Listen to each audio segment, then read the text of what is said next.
Here we go. We're going to talk about cloud native application development. And cloud native is a buzzword. It's a term you have been hearing over and over again. And what does it mean? And why does it benefit you? And what do you require from your technology framework in order to achieve those benefits? So in this session, I'm going to talk about cloud native application development in order to build fast and build cheap and scalable and agile software and do so on Oracle Cloud Infrastructure. So it's specifically about OCI, but then of course the concepts apply everywhere, even on-premise, by the way. Cloud native is something that you can do in your on-premise environment as well. Some words about myself. As Caroline said so eloquently, my name is Lucas Jellema. I am from the Netherlands. I work for AMIS. I'm CTO and Cloud Solution Architect. That used to be Solution Architect, but now I work on the cloud, so now it's a Cloud Solution Architect. And I've been there for 18 years. Before that, I worked at Oracle, and I'm still very much involved with Oracle and the Oracle community as an Oracle ACE Director and a Groundbreaker Ambassador, which basically means that I come to events like this one and spread the words about the things that I believe in, are enthusiastic about, or think that you should be aware of, or preferably all three of them. I'm currently located in Zoetermeer in the Netherlands, although of course I would have preferred to be with you in Nuremberg, but then you also would have to have been in Nuremberg, and none of us are. So wir sind alle zu Hause. Traditional application. So before we start talking about the cloud native application, let's first briefly think about traditional applications. And we tend to call them monolith now. But even the same thing could apply to a microservice if the microservice, even though it sounds very modern, is not cloud native. So a traditional application, it will probably have a user interface or an application programmatic interface, an API, or maybe both. Frequently, it will be a web application, and it will consist of a lot of custom code, supplemented with third-party libraries and frameworks, such as ADF or Spring, or well, there are many frameworks and libraries. And in order to run this application, we will use a database to persist our data and perhaps also run some code, especially in Oracle land, we tend to have a lot of code inside the database. And then we need a stack, an application server stack to run the application. And that may consist, for example, of the Java EE framework and the Java EE application service, such as Oracle WebLogic, that also uses the Java runtime, the JVM, that's running on top of an operating system that's running on top of hardware. And we need to be aware of all of those layers. It all works together in order to have our application deliver its functionality. Nothing wrong with this, but it's a bit heavy-handed, and it can be much simpler. So now we go to the cloud native application. And I should have said that this stack also performs a lot of functions for our application. And these are functions that come out of the box. It's an expensive box, it's a complex box, but it has functions out of the box that we don't have to implement ourselves, even though we have to operate them ourselves. So in the cloud native application, and these two arrows should not have been there, by the way, what we can focus on is implementing functionality. Based on the business specifications, we create program code that implements that functionality. And that's really the only thing that we have to build ourselves. And these are typically small components. They can be big, but they typically should not be and don't have to be big. Because much of the functionality that we require is handed to us as a managed PaaS service, a managed cloud service. So for example, persistence, and it could still be an Oracle database, but it could also be a different type of data store, NoSQL document store. These are available as managed services. We don't have to install them. We don't have to operate them. We can just use them. As developers, that makes our life has just become much easier. And sure, this is all also running on a stack, and it's the PaaS stack, and underneath the PaaS stack is the IaaS stack, the infrastructure stack, but they're almost completely invisible to us. We can use elements from them, typically only from the PaaS level and not even from the infrastructure level, but it's all managed and taken care of for us.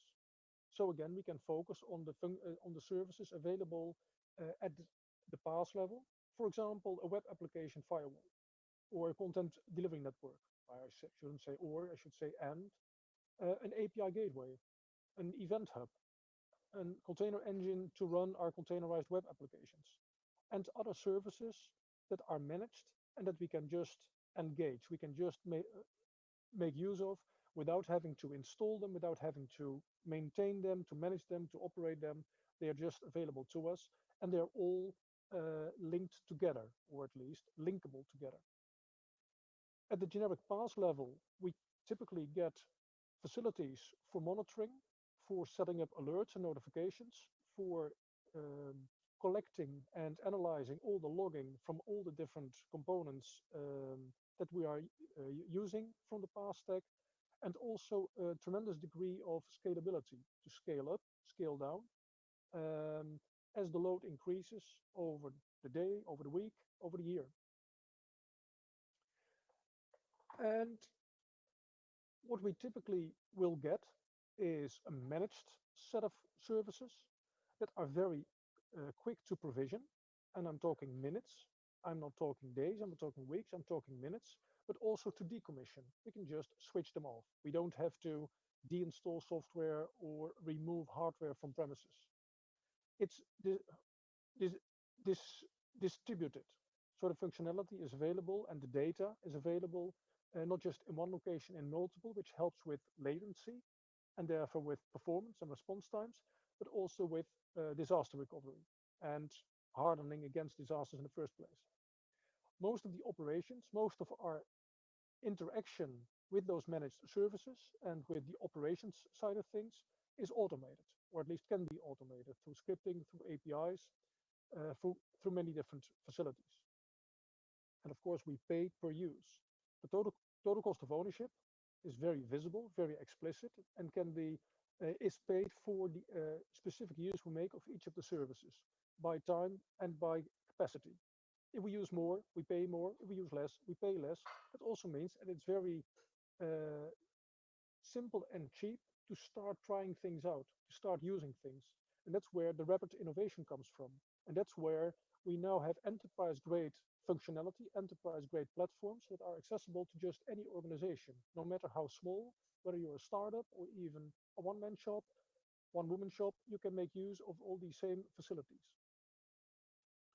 What's very new in this, by the way, and for companies like Oracle, that's a huge change.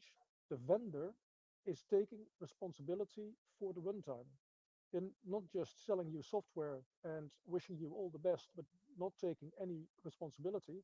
Now the vendors are running the software and are taking responsibility for at least the availability of their functionality. And that's a big change. It's a responsibility that shifts from us as organizations who want to focus on our specific business functionality. The responsibility for such generic components shifts to the vendors, which I think is a huge boon. I mentioned rapid innovation, and I also should mention security and availability. Cloud vendors are specialists at a huge scale.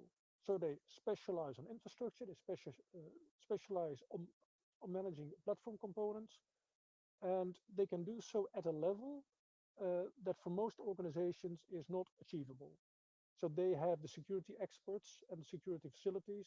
They even have secure locations with physical guards and, or I imagine dogs also patrolling the area at a level where it's simply not within reach for most organizations. And we can benefit from that if we make use of the cloud facilities and build our cloud native applications on top of those facilities.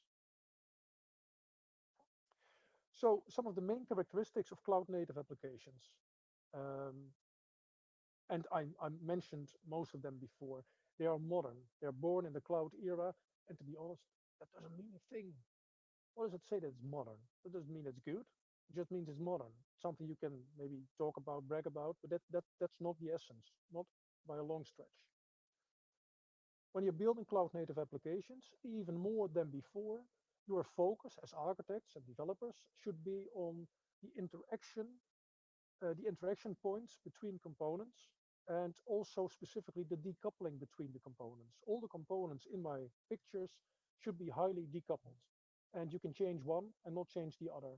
They should be encapsulated. And yes, all these words we used before when we talked about service-oriented architecture, and now we're doing it again, and we're doing it in an even better way, because now we also have physical decoupling, and each component can scale on its own right. So the interaction points between our custom components typically will be APIs for synchronous interactions, and even better, events and messages for asynchronous interactions. And ideally, of course, there are only asynchronous interactions because then you have more decoupling. The interactions from the custom components to the managed PaaS services, well, they can be through APIs, and they will be through standardized formats and protocols. You will still be using SQL or REST APIs to interact with those services. We shouldn't have to care about the implementation of the PaaS platform services. So yes, there is an event platform, but what exactly is used for implementing the platform, we shouldn't have to care, whether it's RabbitMQ or Kafka or something homegrown at the cloud vendors. We shouldn't have to care. What we should care about is that we can use industry standard APIs for interacting with those services.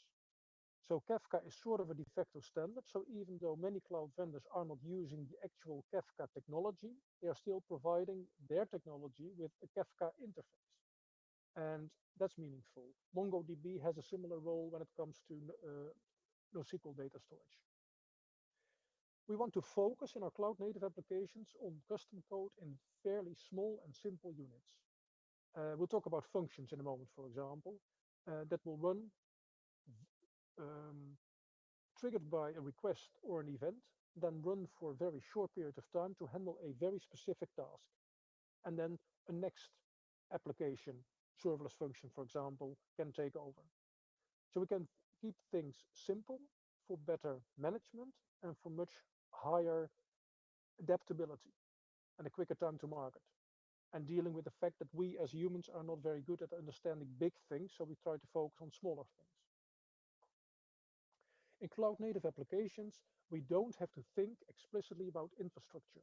We even call things serverless. Of course, they are not serverless, they are servers, but we don't have to think about them because we don't think in terms of servers. We think in terms of functions that get executed, and whatever infrastructure is used for executing them is not our concern. That's the concern of our cloud vendor. That's one of the key aspects of cloud native applications, I believe.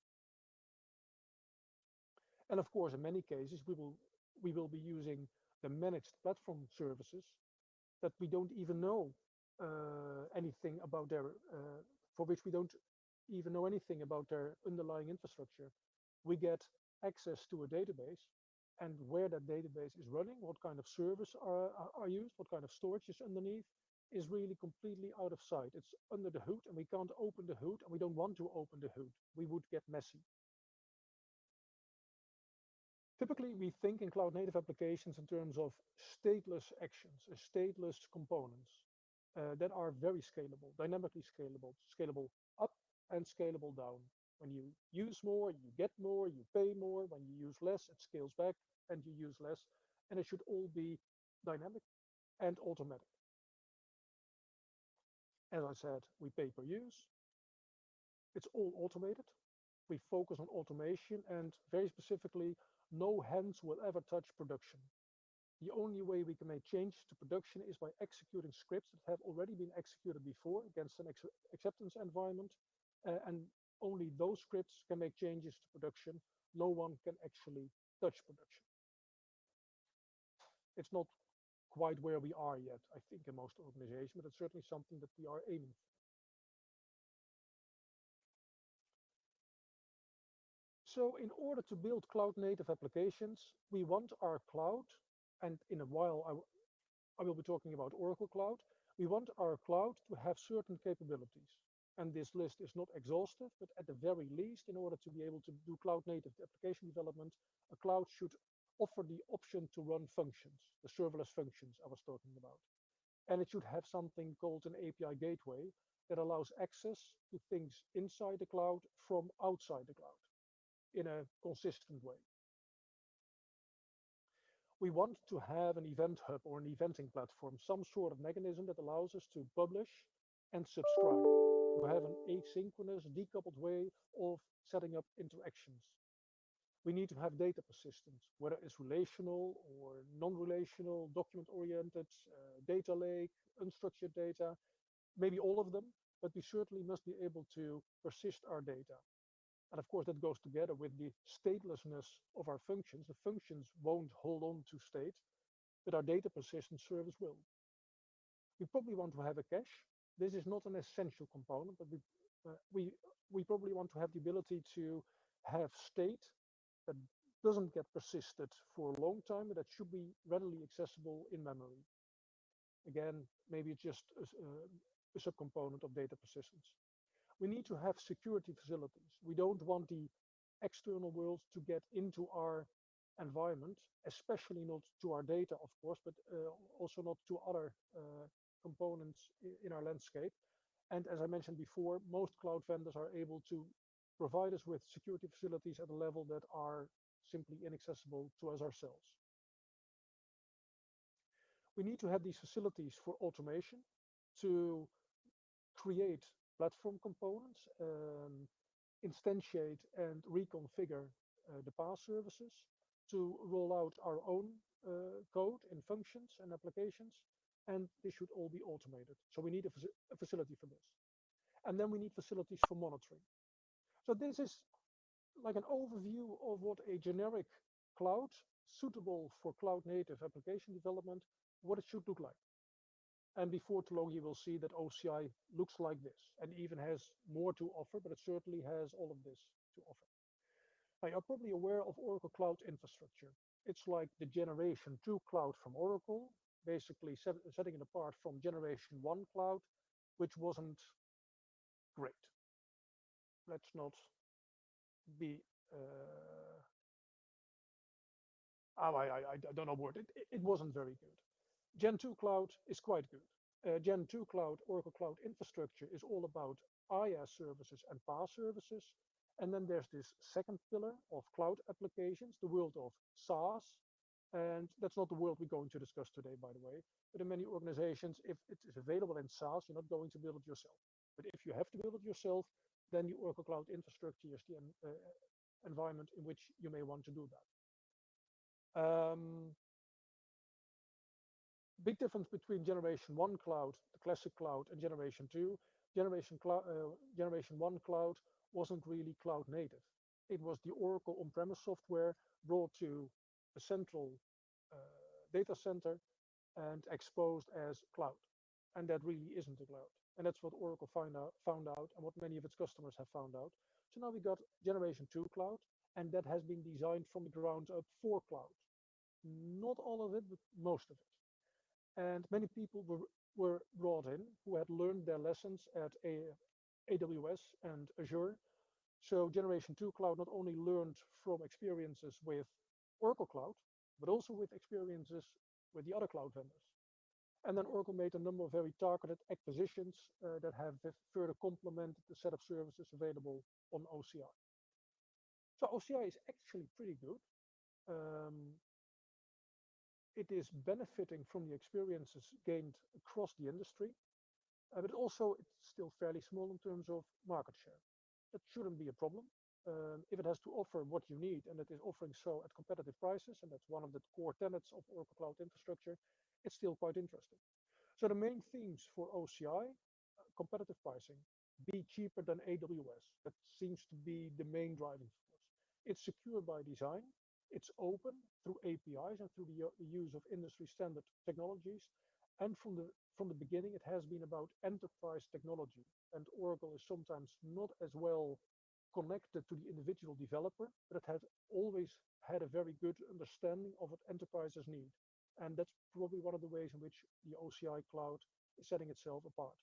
You're probably aware of trials, and you should be aware of the always free tier, where you can get a number of services from Oracle Cloud that will be available to you without charge, basically forever, or at least as long as, well, I don't know exactly how long forever is in this case. OCI has data centers all across the world. Here's an overview of the region that were planned back in the spring to be available at the end of this year. Um, some of them have one availability domain and others have three or maybe even more. So not every um, square on this map is exactly the same as every other square. You also see the Microsoft logo.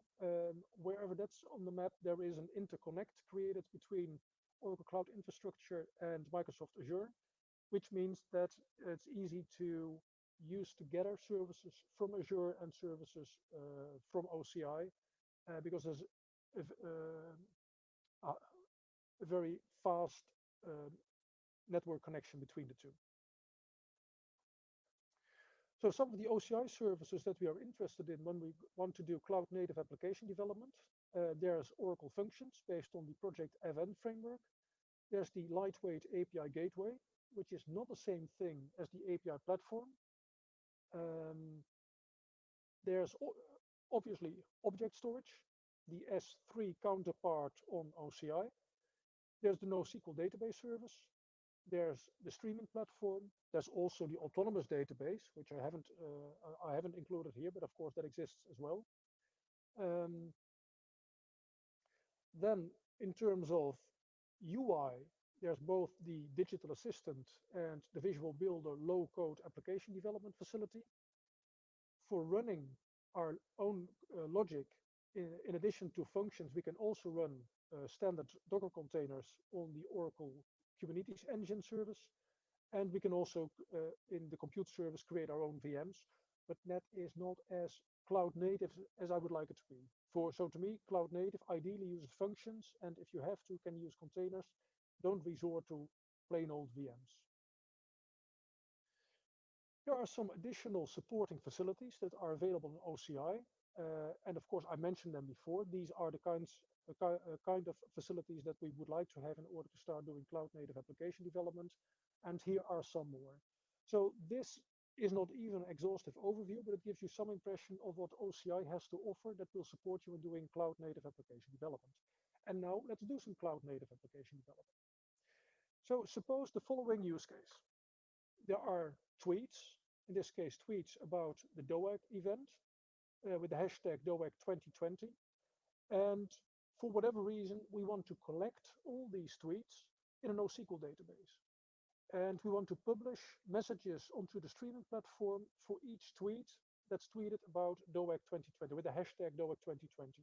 And we also want to send email notifications whenever we have retrieved a number of tweets. So this is what in this made-up case I want to implement. And now the question becomes how to implement this. Well, with a traditional application, it would become something like this. I would create one application, probably in Java, run it as a Java EE application. I would have to install my own NoSQL database. I would have to somehow get access to probably a Kafka eventing platform. I would have to get a number of libraries, build my application, turn it into a big WAR file or EAR file, and it's all in one big monolith that's complex, that's hard to work on with multiple people, that will become hard to change. Of course, it doesn't have to be that way, but it typically turns out that way. And I need to take care of platform and infrastructure myself, and maybe that's even the biggest thing. So instead of doing it in a traditional way, let's do it in a cloud native way, using all the facilities that OCI has to offer. What then would this application look like? Well, I have to set up the database, and I have to get my own stack, and I have to do something about logging and monitoring. Oh, let's quickly go to the cloud native application. So again, same use case, and how to implement this on OCI. What would be my cloud solution design? And this is what it would look like. I would create a function, and this function would call out to the Twitter API and retrieve all the tweets with DOAG 2020 as a hashtag. And the function would make use of the vault to get the credentials in order to access the tweet API. So there's a secret and an application identifier that's needed. So the function will re retrieve these from the vault and then invoke Twitter. The function and then the function will write a JSON file to object storage. So basically, this function turns out to be several dozens of lines of JavaScript code, Node code. It will write the JSON file.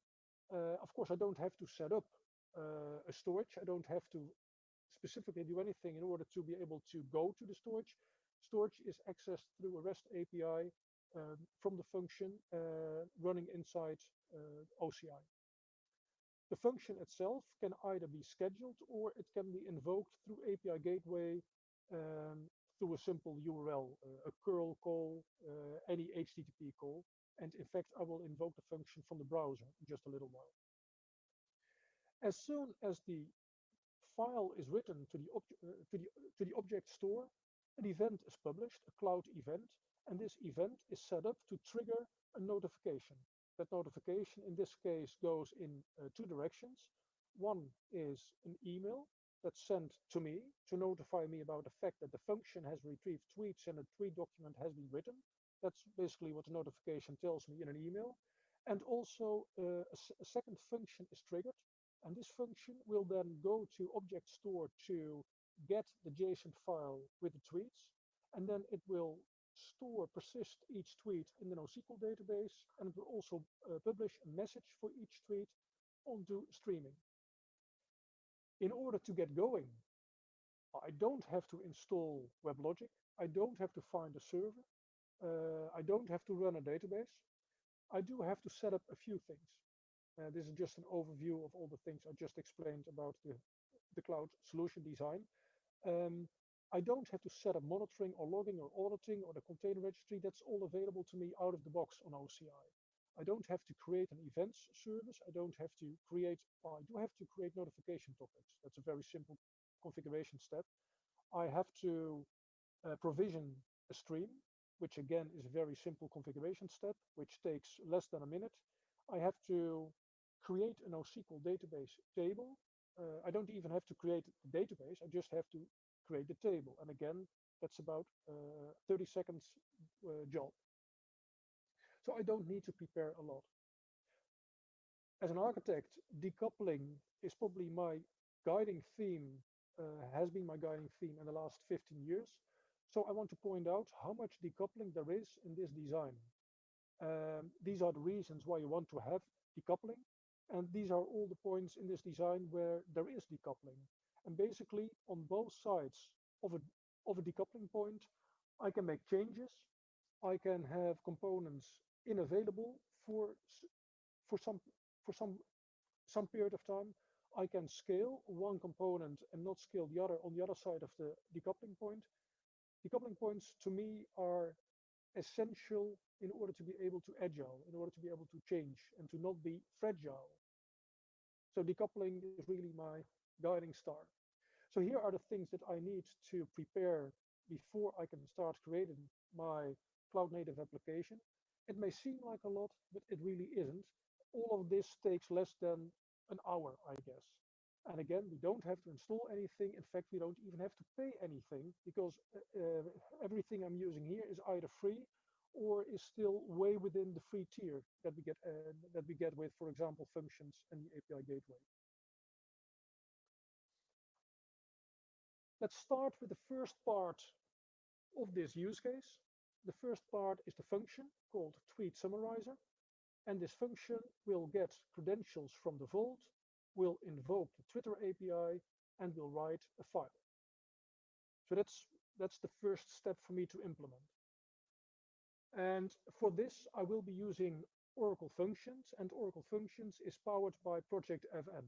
And Project FN is an open source framework that you can get for free, that you can use in any environment. Your own computer, you can also use it on Azure or AWS. Of course, they have their own serverless function frameworks, but you could. And basically, what you build is an implementation in any programming language you like. It doesn't matter. And the implementation is also entirely up to you, except for the fact that it will receive a request. So your function is triggered by a request, And then it's up to you how to handle the content of the request. And the event framework will take care of sending you the details from the request, um, how your function is deployed, how it's invoked, how multiple instances of your function are started up when there are many requests. That's all hidden from view. That's all taken care of. That's one of the very good things about a managed service, and especially a serverless managed service.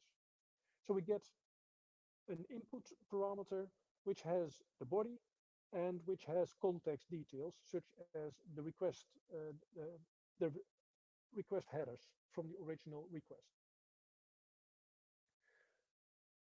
You create a function on your own laptop. You use the FN CLI to create the function and to deploy the function. And once it has been deployed, it looks something like this on OCI. I will, well, I'll show you OCI live right now. That would be this overview. So this is OCI. If you've never seen it before, there's simply too much to tell you right now. So I'm not going to tell you any details. Here under developer services, there is the functions option. And now I get an unexpected error. I probably have to log in again.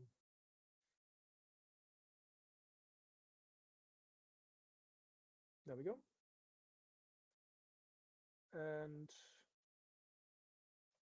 in my fun app application, I am looking at the wrong one. I wanted to look at lab one. In my lab one application, I've got two functions, and one is called the tweet summarizer.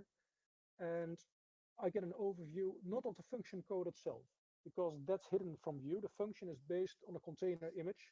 The source code should be in your Git repository. What I can see are the metrics, the number of calls that have been made to the function. Let's check for the last 6 hours, and you can see that I was trying out this demo um, a few times early this morning.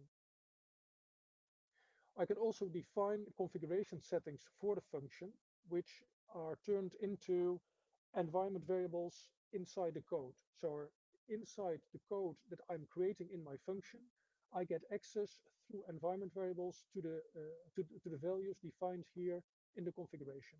And in this case, for example, I'm pointing at the identifier for the Twitter credentials that are in the vault. So this is not the credential itself. This is a pointer to the credential inside the vault, and the function will reach out to the vault to get the credential. Well, here is, no, I should first show you the API gateway. I should first tell you about the API gateway. So here's the function code. I can share the code with you. Here are the configuration details. And the function will write to the object storage. I will show you the object storage in a moment. This slide, and I'm not going to discuss it because we don't have time. This slide gives an overview of whether to use functions, when to use containers, and when to use VMs. And there are many arguments, and if at all possible, please go for the functions. It will make your life so much easier. But again, don't have time to go into details. I will show you the object storage in a moment. It's just an object storage, very basic service. But now, how to expose the function. Well, function execution is triggered by an HTTP request. Well, that's the way how you do it directly. There are some other ways of triggering function execution. It can be done from the FN CLI. It can be done through an HTTP request. It can be done through the API gateway. And in most cases, if you want to trigger function execution from outside OCI, you would do it through the API gateway. I will show you the API gateway. Then, of course, a function execution can also be triggered from an event such as the appearance of a document on object store. A function can be triggered by a notification, and the notification itself can be triggered by an alarm. For example, an alarm set up by monitoring. So if a certain monitoring condition takes place, then a function could automatically be started to handle that specific condition. And then finally, this is a fairly new thing. The service connector, for example, allows you to connect the logging service with a function, which basically means that a function will be called to handle the output from the logging service. We can also trigger function execution from a Terraform that's executed through the resource manager. And you could say that some of these function usages are for functional reasons, business reasons, and others are more for operational reasons to do with automation of our operations. So the API gateway. API gateway handles HTTP calls from anywhere, typically from the outside world. And it will do a number of things. It will do authorization, it will do routing. For people who know Enterprise Service Bus, this is like a very, very, very lightweight edition of a service bus. It does similar things. It looks a bit like Vitro, although there isn't much V, not much E either. So it's a bit of T, it's R and O. Um, but this is your entry point, your gateway basically to HTTP backends. API gateway can work with, well, it can provide constant responses, mock responses basically, when an API isn't available yet, during development period, for example.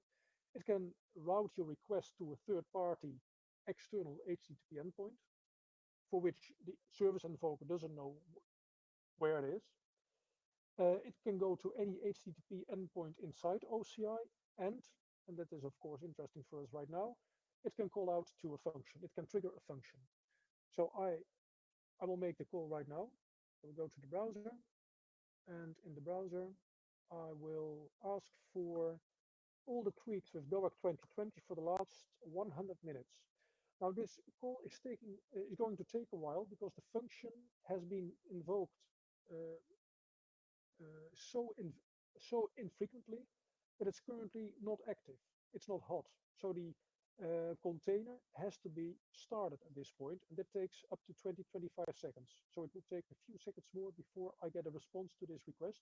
I will immediately do a second request, and that response will be much faster. So what's happening right now? There we go. Let's do a second request for the last 150 minutes, and this will take less than a second, or maybe about a second. And another one, 200 minutes, and there it is. So if the function is called at least once every 15 minutes, it will stay hot, but otherwise it will fade away and it will take time to restart. So at this point, I've made a request, HTTP request from the browser. It went to the API gateway, and the API gateway, based on this section of my URL, knew that it had to trigger a function. It triggered the function went out to Twitter, it retrieved data such as this data,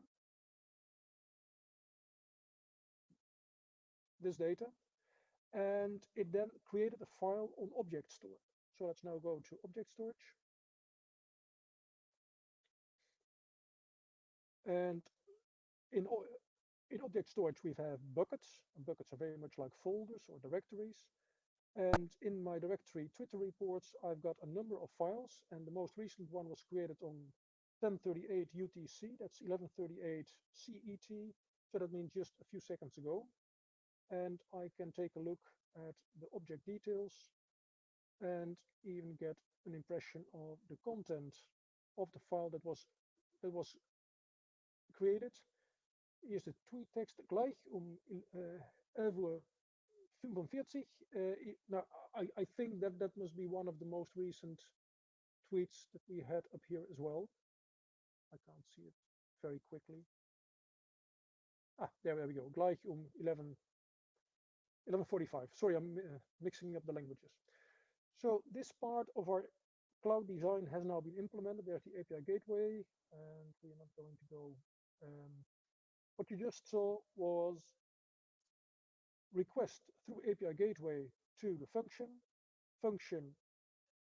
called out to Vault, called out to Twitter, and wrote the JSON file. I also received an email to tell me about this new tweet report that has been created on object storage. So that's this part of the slide. Unfortunately, I don't have time to show you the rest of the implementation. So in this case, we want this notification to be sent. That's basically done through cloud events and the notification topic. And from this notification topic, we have also triggered a function. This is more details about how to set up subscriptions. We have sent the email based on the event. I will make all my slides available, by the way. I will tweet in just a moment where you can find slides. So what we also did from a notification is trigger a second function. The second function will retrieve the JSON report and will create records in the NoSQL database and also publish each tweet as a message on the stream. So let's show you that last part. So I'm going to invoke this one again. Last 100 minutes. It's done. So at this point, the information has been written here. An event has been published. An email has been sent or will be sent about now. Not yet in, but it will be only a few seconds. This function will be triggered. This function will read a tweet document, will write to NoSQL, and will publish to streams. And I want to show you streams. So there we go. Under analytics, you will find streaming. And under streaming, you will find one stream. This is very much like a Kafka topic. But whether Oracle is using Kafka underneath or if they have created something of their own, I don't know, and I shouldn't have to know. So on the stream, I can ask for the messages from the last minute, and here they are. So now what started out as a tweet, which was then read by a function and stored in a JSON document, which was retrieved by a second function and written to a stream, is now visible here on the page. So all of these messages have been published to the streaming topic by the function that was triggered, by the event that was triggered, by the creation of the JSON document that was created, by the function that was triggered from my browser through the HTTP request. I hope you are still with me and following the flow. The important message from this presentation is that in order to get all of this working, I had to write maybe 80 lines of programming code in 2 different functions, configure a number of cloud native services on the Oracle Cloud Infrastructure, and tie it all together. I didn't have to implement, I didn't have to install much more. So very quickly about the NoSQL Database Cloud Service, based on the Oracle NoSQL Database, which is in itself based on the Berkeley DB storage engine. And of course, there's also the autonomous JSON database that I could have used, but didn't. This is what the NoSQL database table looks like. And this is what the tweet records in that table look like. By the way, it's called the NoSQL database, but look at how I retrieve the data. It's a select star from tweets table where ID is larger than. And they call it NoSQL, but that's maybe a different topic altogether. So this is a step where we also stream the tweets, and you already saw the effect of that. The OSI streaming service, it's publish, subscribe, and that's for now probably all you need to know. It's for high volume publish, subscribe, by the way. This is what it looks like. You saw that. I'm not going to discuss the monitoring facilities and the logging services. They are very powerful and available out of the box. So they are really very useful. Sorry, I just have 1 minute left, so I'm going to speed through this. About scheduling functions.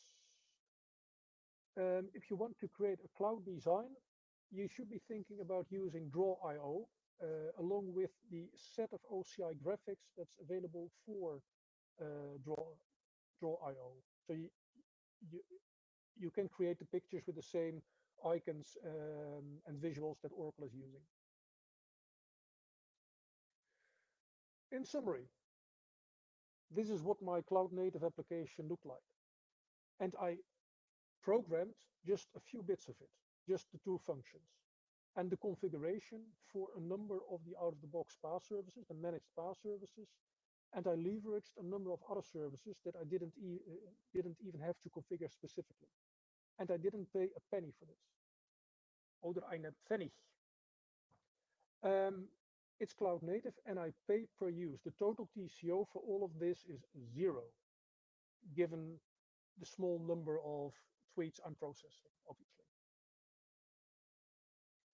So it's 0, and that's because of all of these reasons. What more? I'm using managed platform services. They are serverless. I don't have to care about, I don't have to think about, I can't even touch the infrastructure. It's very quick to provision, it's very quick to decommission, it's very easy to scale, it's completely distributed, it's highly automated. The vendor takes responsibility. I'm not making all of this run, Oracle is making all of this run. Enterprise level features, even for such a silly use case as the one I've been demonstrating, with a lot of security and availability out of the box. The scalable I've mentioned, and with great operational facilities, even if I didn't have the time to demonstrate them to you. It allows you to very rapidly innovate. Oracle keeps on innovating all of these services. There's a long list of new features in each and every service, and there's also a list of new services altogether, and I can keep adding them. I don't have to install, don't have to pay licenses, I don't have to get additional service, I can just use them from the comfort of my laptop. And I'm doing everything from the comfort of my laptop in my living room these days. So that really makes life a lot easier. I would like to thank you for your attention. I hope this was useful. I would have loved to have more time, and I will share with you through a tweet the slides and the sources for this session. Thank you very much. Thank you, Ju. We have one question. There are a lot of components. How about error handling? Well, that's a very generic question. There are several ways in which to set up error handling. For the code you write yourself, the error handling typically will be inside your code. For the interaction, the asynchronous interaction through a notification topic, there's a built-in retry mechanism to get a message from the notification topic to the receiver. And if that fails, it will be tried again. If that fails again, it will be tried again. If it fails again, it will be tried again. If it fails again, it will end up in an error queue where you have to pick it up.